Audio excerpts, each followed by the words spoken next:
उत्तर प्रदेश में नागरिक सेवाओं की स्थिति जानने के लिए सबसे पहले आपको उत्तर प्रदेश पुलिस की आधिकारिक वेबसाइट uppolice.gov.in पर जाकर सर्च करना है।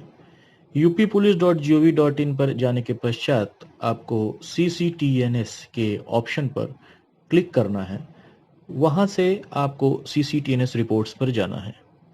जैसे ही आप CCTNS रिपोर्ट्स पर जाएंगे तो एक पॉपअप विंडो प्रदर्शित होगी जिसमें कहा जाएगा कि अब आप उत्तर प्रदेश पुलिस की वेबसाइट छोड़ रहे हैं।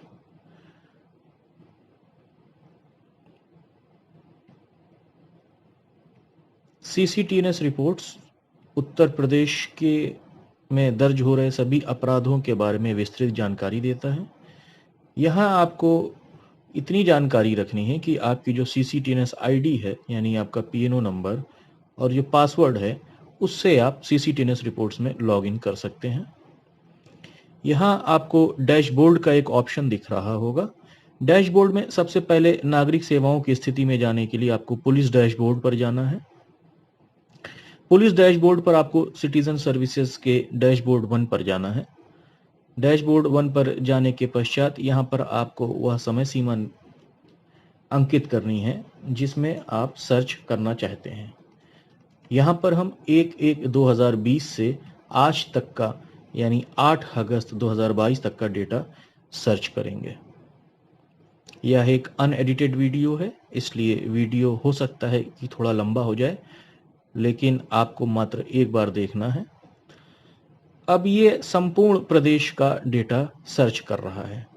नागरिक सेवाओं में यह जानकारी अत्यंत आवश्यक है कि नागरिक सेवाओं में कौन कौन सी सेवाएं आती हैं। नागरिक सेवाओं में आपकी चरित्र सत्यापन रिपोर्ट, किराएदारी सत्यापन रिपोर्ट, घरेलू सहायता सत्यापन रिपोर्ट, कर्मचारी सत्यापन रिपोर्ट, पोस्टमार्टम रिपोर्ट और ऑनलाइन शिकायतें आती हैं, जिसका सिटीजन चार्टर के अनुसार अधिकतम दिन 15 दिवस का दिया गया है।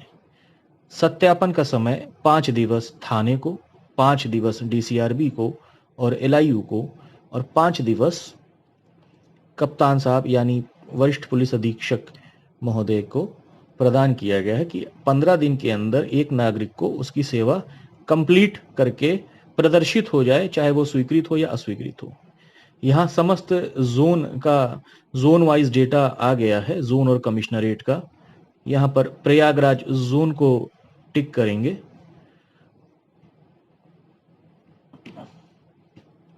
प्रयागराज जोन टिक करने के पश्चात अब रेंज प्रदर्शित होगा। देखिए ये रेंज आ गया है, इसमें और विस्तार से हम बात करेंगे। फिर अब प्रयागराज रेंज का हमको चुनना है कि क्या स्थिति है। अब ये आपका प्रयागराज रेंज के सभी जनपद आ गए।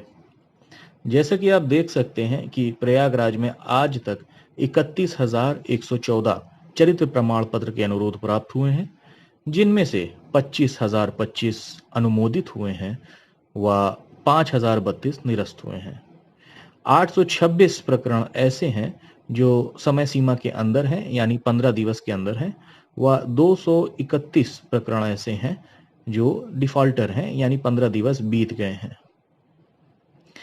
वहीं आप देखें फतेहपुर में, प्रतापगढ़ में और कौशाम्बी में अगर इन तीनों संख्या को मिला लिया जाए तो अकेले प्रयागराज में इतने प्रकरण आते हैं जितना इन तीनों जनपदों में नहीं आते हैं।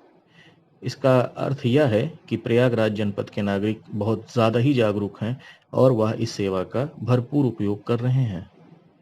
वहीं आपका किराएदारी सत्यापन है, जिसमें मकान मालिक अपने किराएदार को रखने से पहले आवेदन करता है कि कहीं उसके किराएदार के विरुद्ध कोई आपराधिक मुकदमा पंजीकृत तो नहीं है। यह आज तक संपूर्ण प्रयागराज में आप देख सकते हैं 227 है, अनुमोदित और निरस्त 144 है। इसी तरीके से घरेलू सहायता सत्यापन, कर्मचारी सत्यापन, शिकायत, पोस्टमार्टम अनुरोध। थानावार स्थिति जानने के लिए जब आपकी हाथनुमा आकृति बन जाएगी, आप प्रयागराज पर क्लिक करेंगे तो आपका प्रयागराज के समस्त थानों की स्थिति प्रदर्शित होगी। जैसे कि धूमनगंज एक बहुत ही व्यस्त थाना है प्रयागराज का। यहाँ पर 57 प्रकरण आज की डेट में डिफॉल्टर हैं, यानी समय सीमा बीत गए हैं। अब यहां पर हम ये जानना चाह रहे हैं कि वह प्रकरण कौन से हैं, तो इस चीज की भी जानकारी आप यहां से कर सकते हैं। यहां पर हम टाइप करेंगे हिंदी में पुलिस, और ये आप देख सकते हैं यहां पर आ गया है पुलिस स्टेशन द्वारा सत्यापन पूर्ण किया गया। तो इस तरीके से हमने कॉपी किया और कंट्रोल एफ करके कंट्रोल वी कर दिया। तो ऐसे 6 प्रकरण ऐसे हैं जिनमें से थाना धूमनगंज द्वारा रिपोर्ट लगा दी गई है। तो इस तरीके से आप देखिए, जैसा कि ये है 23 जुलाई को एक प्रकरण प्राप्त हुआ है, पूछताछ अधिकारी समुदेशन के लिए लंबित, स्वीकृत डीसीआरबी द्वारा और स्वीकृत एलआईओ द्वारा। इसका मतलब ये है कि अभी आईओ द्वारा ईओ द्वारा अभी तक रिपोर्ट प्रस्तुत नहीं की गई है, वह अभी जांच के लिए है। जैसे ही ईओ हो जाएगा तो पुलिस स्टेशन द्वारा सत्यापन पूर्ण किया गया का ऑप्शन आता है, जिसमें एसएचओ द्वारा या एसओ द्वारा स्वीकृति या अस्वीकृति जांच से सहमति या असहमति के आधार पर प्रदान की जाती है, और उसके आधार पर यानी डीसीआरबी, एलआईयू व पुलिस स्टेशन द्वारा जब सत्यापन पूर्ण हो जाता है तो वह अंत में कप्तान साहब की आईडी पर प्रदर्शित होने लगता है प्रकरण, और उसके पश्चात स्वीकृति या अस्वीकृति का निर्णय लिया जाता है। तीनों यूनिटों के अवलोकन से जो रिपोर्ट प्रस्तुत की जाती है उस आधार पर अवलोकन किया जाता है। यह एक तरीका था। इसके अलावा आप जानना चाहेंगे कि और भी क्या तरीका हो सकता है नागरिक सेवाओं को जानने के लिए, तो आप यहाँ पर गोशवारा देख सकते हैं। यह एक नया फीचर ऐड किया गया है उत्तर प्रदेश पुलिस द्वारा, और गोशवारा में जाने के पश्चात आपको यहाँ 3 ऑप्शन मिलेगा: वर्तमान पता, स्थायी पता और कुल। तो हम फिलहाल वर्तमान पते पर आते हैं। गोशवारा के अलावा एक चीज आप और देख लीजिए, पेंडिंग रिपोर्ट। पेंडिंग रिपोर्ट में आज तक के आपके जो भी प्रकरण हैं वह सभी पेंडिंग प्रकरण में शो करेंगे, चाहे आपका पता स्थायी हो, अस्थायी हो, या आपके थाने पर वो है, वो जरूरी नहीं है, क्योंकि पते 2 होते हैं, एक स्थायी पता होता है और एक अस्थायी पता होता है। तो पेंडिंग रिपोर्ट में आपके थाने पर कितने प्रकरण पेंडिंग हैं यह साफ साफ प्रदर्शित होगा। मान लीजिए कि मुझे देखना है कि किराएदारी सत्यापन 4525 संपूर्ण उत्तर प्रदेश में लंबित हैं। अब इसमें से प्रयागराज में मात्र 25 है, और 25 में ये 23 ही प्रकरण है किराएदारी सत्यापन के, जिनमें से 19 प्रयागराज के हैं। अब थानेवार सूची हम कैसे प्राप्त करेंगे? यह जार्ज टाउन है जिसके पास 6 प्रकरण है, ये करछना है जिसके पास 3 प्रकरण है, और वो कौन से प्रकरण है यह भी यहाँ पर प्रदर्शित हो जाएगा। इस तरीके से आप चाहें तो इसको आप एक्सपोर्ट भी कर सकते हैं अगर आपको डिटेल जाननी है तो किसी भी तरह की जो डिटेल है वह इस तरीके से आप जान सकते हैं। इसके अलावा एक लिंक और है जो चरित्र सत्यापन के लिए आता है, अपना सत्यापन करने के लिए। मान लीजिए कि किसी ने फर्जी कोई सर्टिफिकेट बनवा लिया है, तो उसका सत्यापन कैसे होगा? देखिए, एक लिंक मैं बता रहा हूं, cctnsup.gov.in/citizen CITIZEN PORTAL/citizen-verification.aspx। मान लीजिए कि अभी जो मैंने देखा है वह यह देखा है, या मैं देखना चाह रहा हूं कि उसके साथ क्या हुआ है, पेंडिंग है तो क्यों पेंडिंग है। ये सिविल लाइंस का एक प्रकरण है जिसमें एक यूनिक नंबर मिला होता है, वह सर्विस नंबर आपका 3162 से प्रयागराज के लिए स्टार्ट होता है। यह आपकी जो सेवा है, यह सेवा है आपकी किराएदारी सत्यापन यानी टेनेंट वेरिफिकेशन की। यहाँ पर आप टेनेंट वेरिफिकेशन पे जाएंगे और ये अप्लाई कर देंगे, पेस्ट कर देंगे और सर्च कर लेंगे। तो यहाँ से आपको स्थिति पता चल जाएगी कि अभी यह स्वीकृत है कि अस्वीकृत है करंट स्टेटस में। तो आप जैसा कि देख पा रहे हैं कि करंट स्टेटस में आप पता लग पाएगा कि वह किस स्तर पर लंबित है, बाकी सारी चीजें आपको पता है। तो यह करंट स्टेटस देखने का तरीका है। कोई प्रकरण कितने दिन से लंबित है यह जानने के लिए उत्तर प्रदेश पुलिस ने अभी एक नया फीचर ऐड किया है जिसे गोशवारा कहते हैं। गोशवारा में जाके आपको 2-3 ऑप्शन मिलेगा। यहाँ पर आप प्रयागराज सेलेक्ट कर लेंगे। प्रयागराज सेलेक्ट करने के पश्चात आपको वर्तमान पता पे जाना है। अब मान लीजिए कि इस तरीके से आ गया, ये 15 दिन है, यानी ये लंबित है या डिफॉल्टर नहीं है। बिटवीन 16 टू 30 डेज में आप देखिए इतने तरह के प्रकरण अभी डिफॉल्टर हैं। ये अलग अलग सेवाएं हैं। मान लीजिए कि मैं ये देखना चाह रहा हूं कि 91 से 180 दिन के बीच में ये किराएदारी सत्यापन के कौन से ऐसे 2 प्रकरण हैं जो अभी तक निस्तारित नहीं हुए हैं। आपके सामने आ गया है। एक है करेली का, जिसमें पूछताछ अधिकारी निरूपित है, और एक है सराय इनायत का जो 126 दिनों से और 149 दिनों से पेंडिंग है। तो इसमें आप पेंडिंग डेज भी जान जाएंगे। आवेदक ने जब से आवेदन किया है उसके बाद से इतना लंबा पेंडेंसी का जो डेट है वो आप जान जाएंगे। सारी सेवाओं में आपको पेंडेंसी की रिपोर्ट पता चल जाएगी, चाहे आपका पोस्टमार्टम अनुरोध हो, चरित्र सत्यापन ठेकेदारी हो। आप देखिए अब यहाँ पर अगर यह डेटा कुछ है, अभी मैं स्थायी पते के लिए कर दे रहा हूँ, अब स्थायी पते की रिपोर्ट दूसरी आएगी।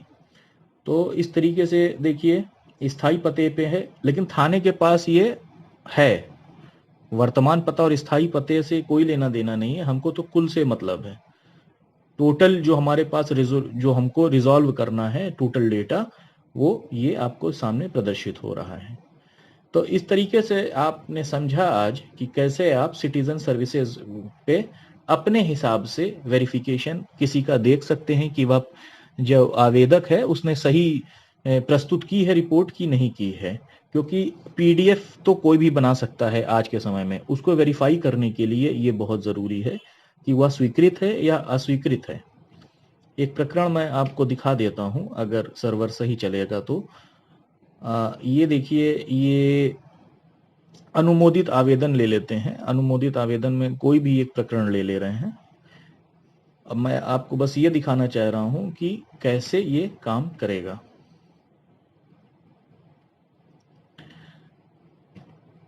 ये अतर सुइया का ले लेते हैं, लॉगिन करना पड़ेगा।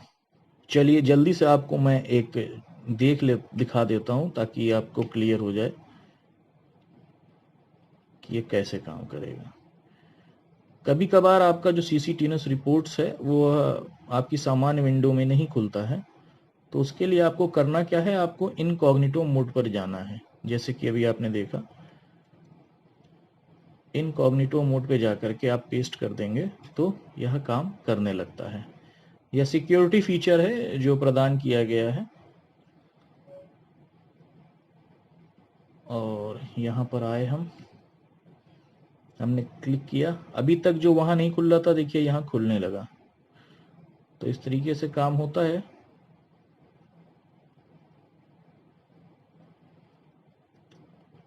उत्तर प्रदेश पुलिस की वेबसाइट खुल गई।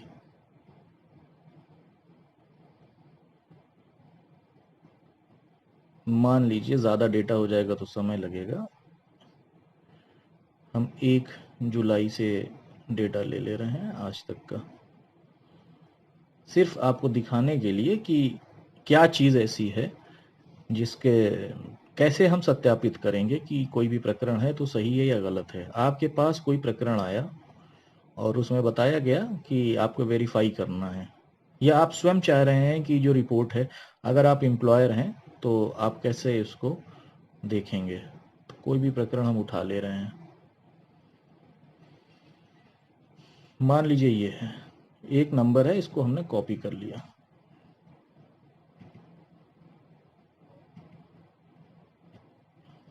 ये इतने प्रकरण आ गए हैं।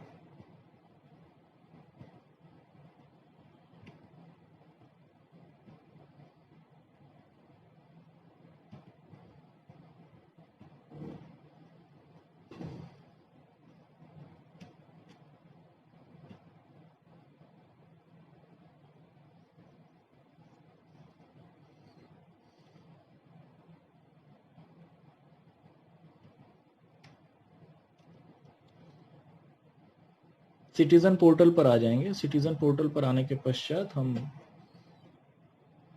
यहाँ पर कैरेक्टर सर्टिफिकेट डाल देंगे।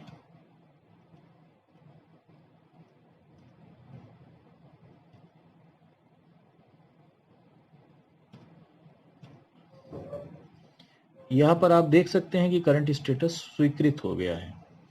तो इस तरीके से आप जान सकते हैं कि कौन सा प्रकरण ऐसा है जो स्वीकृत है, कौन सा प्रकरण ऐसा है जो अस्वीकृत है। उम्मीद करता हूं कि यह वीडियो आपके लिए सहायक साबित होगा और आप इसका उपयोग कर सकेंगे। वीडियो इतने धैर्य के साथ देखने के लिए बहुत बहुत धन्यवाद। आपका दिन शुभ हो।